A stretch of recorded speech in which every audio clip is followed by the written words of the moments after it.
जय श्री कृष्ण। श्रीमद् भागवत महापुराण कथा तीसरा स्कंध 11वां अध्याय मनवंतर आदि काल विभाग का वर्णन। श्री मैत्रेय जी कहते हैं, विदुर जी, पृथ्वी आदि कार्यवर्ग का जो सूक्ष्मतम अंश है, जिसका और विभाग नहीं हो सकता तथा जो कार्य रूप को प्राप्त नहीं हुआ है और जिसका अन्य परमाणुओं के साथ संयोग भी नहीं हुआ है, उसे परमाणु कहते हैं। इन अनेक परमाणुओं के परस्पर मिलने से ही मनुष्यों को भ्रमवश उनके समुदाय रूप एक अवयवी की प्रतीति होती है। यह परमाणु, जिसका सूक्ष्मतम अंश है, अपने सामान्य स्वरूप में स्थित उस पृथ्वी आदि कार्यों की एकता का नाम परम महान है। इस समय उसमें न तो प्रलय आदि अवस्था भेद की स्फूर्ति होती है, न नवीन प्राचीन आदि काल भेद का भान होता है और न घट पटादि वस्तु भेद की ही कल्पना होती है।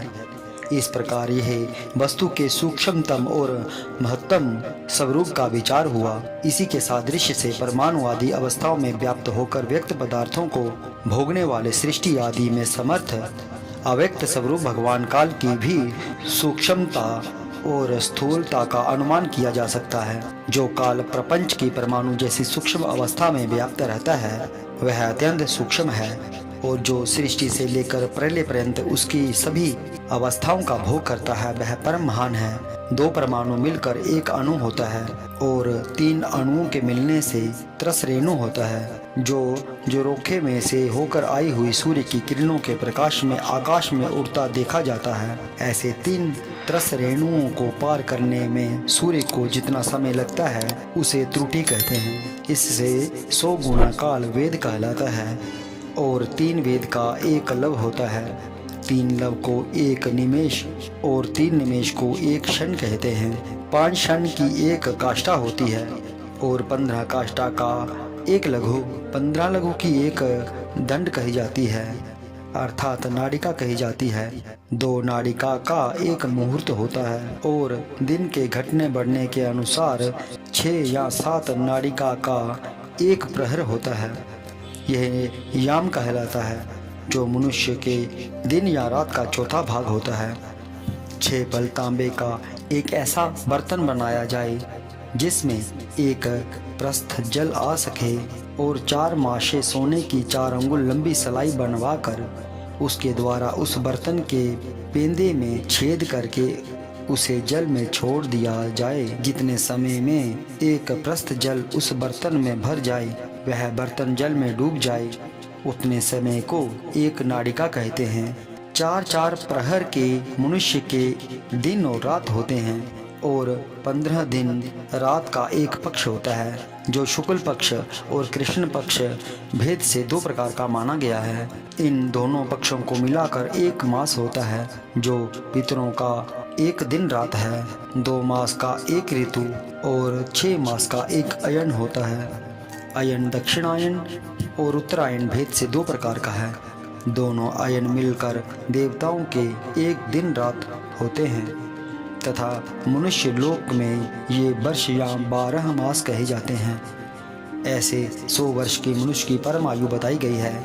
चंद्रमा आदि ग्रह, अश्विनी आदि नक्षत्र और समस्त तारा मंडल के अधिष्ठाता काल स्वरूप भगवान सूर्य परमाणु से लेकर संवत्सर पर्यंत काल में 12 राशि रूप संपूर्ण भुवन कोश के निरंतर परिक्रमा किया करते हैं। सूर्य, बृहस्पति, सवन, चंद्रमा और नक्षत्र संबंधी महीनों के भेद से यह वर्ष ही संवत्सर, परिवत्सर, ईड़ावत्सर, अनुवत्सर और वत्सर कहा जाता है। विदुर जी, इन 5 प्रकार के वर्षों की प्रवृत्ति करने वाले भगवान सूर्य की तुम उपहार आदि समर्पित करके पूजा करो। ये सूर्यदेव पंचभूतों में से तेज स्वरूप हैं और अपनी काल शक्ति से बीज आदि पदार्थों की अंकुर उत्पन्न करने की शक्ति को अनेक प्रकार से कार्योन्मुख करते हैं। ये पुरुषों की मोह निवृत्ति के लिए उनकी आयु का क्षय करते हुए आकाश में विचरते रहते हैं तथा ये ही सकाम पुरुषों को यज्ञ आदि कर्मों से प्राप्त होने वाले स्वर्ग आदि मंगलमय फलों का विस्तार करते हैं। विदुर जी ने कहा, मुनिवर, आपने देवता, पितर और मनुष्यों की परमायु का वर्णन तो किया, अब जो सनक आदि ज्ञानी मुनिजन त्रिलोकी से बाहर कल्प से भी अधिक काल तक रहने वाले हैं, उनकी भी आयु का वर्णन कीजिए।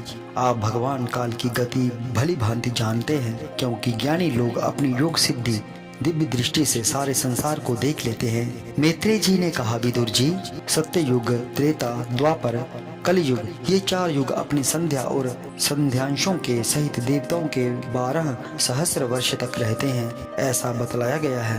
इन सत्य आदि 4 युगों में क्रमशः 4, 3, 2 और 1 सहस्र दिव्य वर्ष होते हैं, और प्रत्येक में जितने सहस्र वर्ष होते हैं उससे 2 गुने 100 वर्ष उनकी संध्या और संध्यांशों में होते हैं।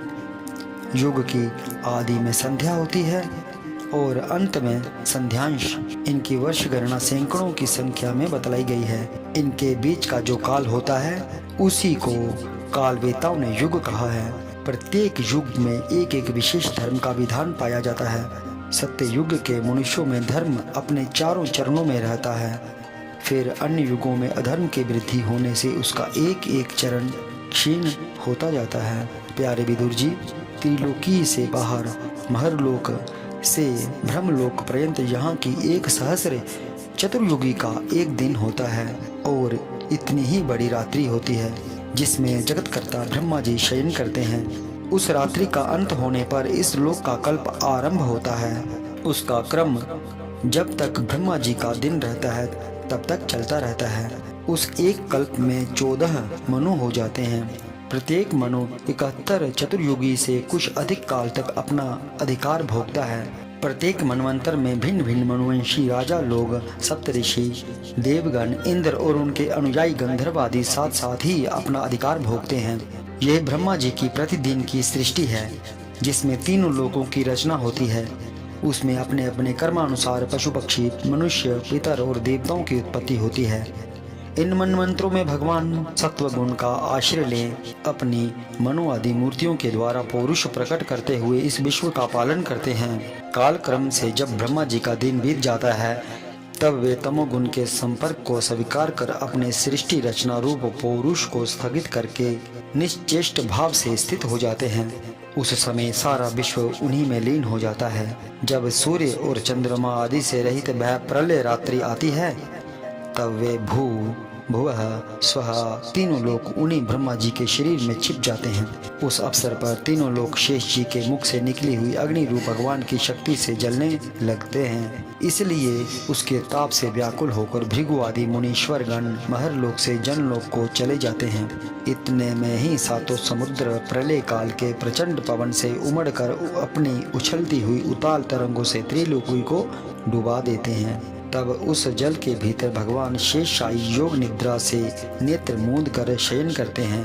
उस समय जनलोक निवासी मुनिगण उनकी स्तुति किया करते हैं। इस प्रकार काल की गति से एक एक सहस्र चतुर्युग के रूप में प्रतीत होने वाले दिन रात के हेर फेर से ब्रह्मा जी की 100 वर्ष की परमायु भी बीती हुई सी दिखाई देती है। ब्रह्मा जी की आयु के आधे भाग को परार्ध कहते हैं। अब तक पहला परार्ध तो बीत चुका है, दूसरा चल रहा है। पूर्व परार्ध के आरंभ में ब्रह्म नामक महान कल्प हुआ था। उसी में ब्रह्मा जी की उत्पत्ति हुई थी। पंडित जन इन्हें शब्द ब्रह्म कहते हैं। उसी की परार्ध के अंत में जो कल्प हुआ था उसे पद्म कल्प कहते हैं। इसमें भगवान की नाभि सरोवर से सर्वलोकमय कमल प्रकट हुआ था। विदुर जी, इस समय जो कल्प चल रहा है वह दूसरे परार्ध का आरंभक बतलाया जाता है। यह 12 कल्प नाम से विख्यात है। यह 2 परार्ध का काल अव्यक्त अनंत अनादि विश्वात्मा श्री हरि का एक निमेष माना जाता है। यह परमाणु से लेकर द्विपरार्ध पर्यंत फैला हुआ काल सर्व समर्थ होने पर भी सर्वात्मा श्री हरि पर किसी प्रकार की प्रभुता नहीं रखता। यह तो देह आदि में अभिमान रखने वाले जीवों का ही शासन करने में समर्थ है।